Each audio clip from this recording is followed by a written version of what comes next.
Игры открыли зрелищные и показательные выступления бойцов Росгвардии и кинологической службы.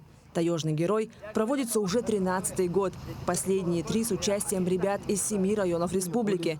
Участники – дети, состоящие на учете ПДН и КДН. Событие для ребят всегда ожидаемое. Многие после лагеря продолжают вести активную деятельность в подростковом центре, а некоторые по достижении совершеннолетия и сами становятся организаторами игры. Минус, возможно, или же плюс.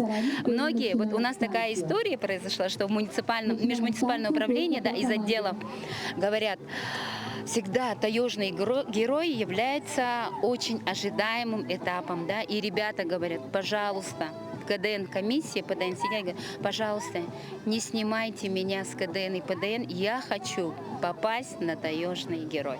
Ждали второй раз. Да. Прям очень рады, то, что попались сюда второй раз.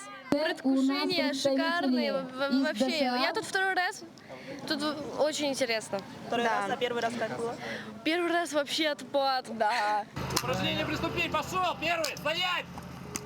В течение 2 дней будут идти соревнования, старты надежд, игры предков, веселые старты, мини-футбол, игра тропа испытаний, а также мастер-классы по уличным танцам, черлидингу, рукопашному бою и дзюдо.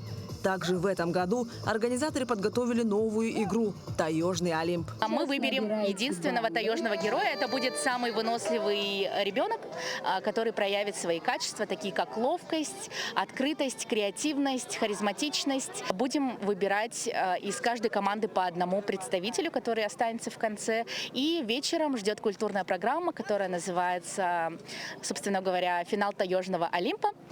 Палаточный городок традиционно расположился в учебном полигоне МВД. Также планируются выезды с культурной программой и посещением бассейна и других развлекательных заведений.